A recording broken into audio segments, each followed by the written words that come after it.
Hello everybody, happy Sunday.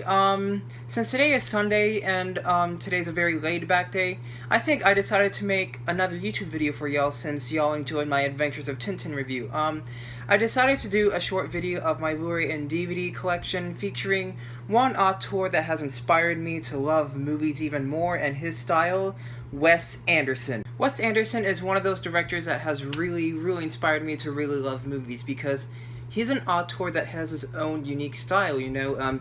His shots are very symmetric, he uses the same fonts, and then he uses a lot of overhead shots, and he has a lot of pretty much the same type of storylines in almost every movie, you know. You have the male protagonist who's going through something, and then something life-changing, and then later, like, he goes through a lot of trouble, everything goes wrong, but then later there's a solution, and, that's why I find Wes Anderson really special, because he's very known for carrying the story very similar, making his stories very similar in each film, and then making it all the same, and resolved almost the same way in almost each film. So that's the reason why I really enjoy Wes Anderson films. Now, Wes Anderson has 9 films. He used to have 8, but the 9th one was Isle of Dogs, and I had the chance to go see it back in theaters when it came out in March.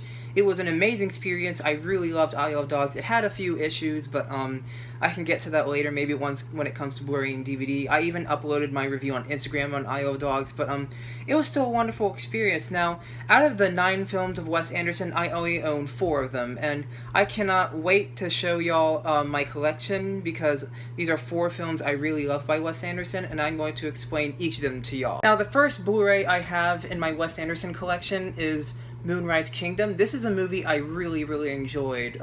This came out back in 2012, and it stars, it's an ensemble cast of Edward Norton, Bruce Willis, Jason Schwartzman, and then Tilda Swinton and Frances McDormand, a lot of people, and it's really cool since it's a movie about childhood and like how, you know, when we're small tweens going into adolescence, we tend to have a personality that adults won't understand, and I really love the performances in this movie, and the cinematography is just amazing.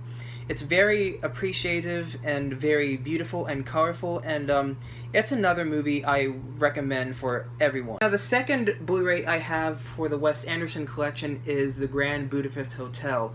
This probably has to be my #1 favorite Wes Anderson movie because of how gorgeously crafted this movie was. I mean, this came out in 2014, and it has another ensemble cast of Ralph Fiennes, Adrien Brody, and then, you know, Owen Wilson, and then Jason Schwartzman, Jude Law, and then, you know, and then other casts, especially with F. Murray Abraham, who gave a wonderful performance. So, this is a movie that's incredibly colorful, it's very well crafted, and I also really love the music by Alexandre Desplat. I don't know if I'm pronouncing it right, but I really love his score, and this movie really feels very special to me because of how uniquely made it is. I mean, you go from, you know, like a child at a memorial place or at a graveyard, and then she's reading a book about the Grand Budapest Hotel, and then later, you know, it goes to the narration of the author when he was young, and then it goes to a very special TV ratio of the 1930s, and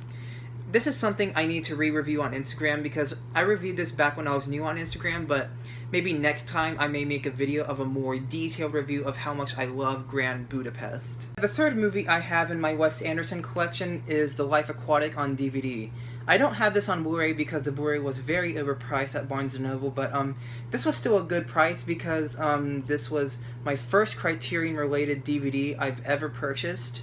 And I have to say that I really enjoy The Life Aquatic. I know this is the least appreciated of Wes Anderson's movies because this is a very slow movie, and there were some parts that were just a little dull. But for me, it's another special film because of how, you know, unique this was, you know, with stop-motion animation and with how funny it got. And, you know, the funny thing was that sometimes you don't know when to laugh in a Wes Anderson film, but I went with the flow, and it was really cool seeing the way how he filmed the underwater scenes, you know, having Steve Zissou, aka Bill Murray, you know, making the documentary that he wanted. But yeah, I could review this as well, maybe through YouTube or on Instagram, but this is a movie I really enjoyed. Life Aquatic is still a great film despite all its flaws.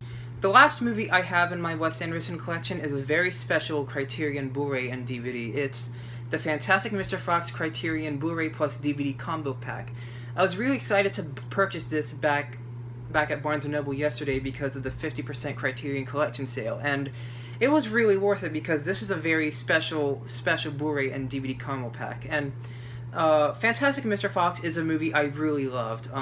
I really loved the book by Roald Dahl, and when I saw the adaptation, Wes Anderson's adaptation through stop-motion animation, I really enjoyed it. It's incredibly funny for both children and adults, and there are some like humor that's a bit mature that adults might understand, but it's still something that almost anyone can enjoy.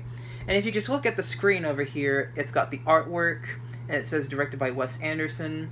And if I just pull in, you get more artwork, and then you get the Blu-ray and DVD over here. I really love this Blu-ray and DVD collection. This is probably one of the most special Criterion-related Blu-rays and DVDs I've ever. Well, of course, because this is my second, but I hope you get the point. Well, there you have it. That's my Wes Anderson 4-film collection. I hope you all enjoyed the video, and I'd like to say thank you to everybody who has supported me and followed me on social media and have given me their positive messages about starting YouTube. I couldn't thank y'all enough because y'all are amazing. Y'all mean the world to me, and also thank you for the nice comments on my first YouTube video. I'll be sure to take advice from other YouTubers and other people on how to perfect my videos because this is a great journey that I'm beginning for YouTube. So thank you very much, and I hope y'all have an amazing Sunday.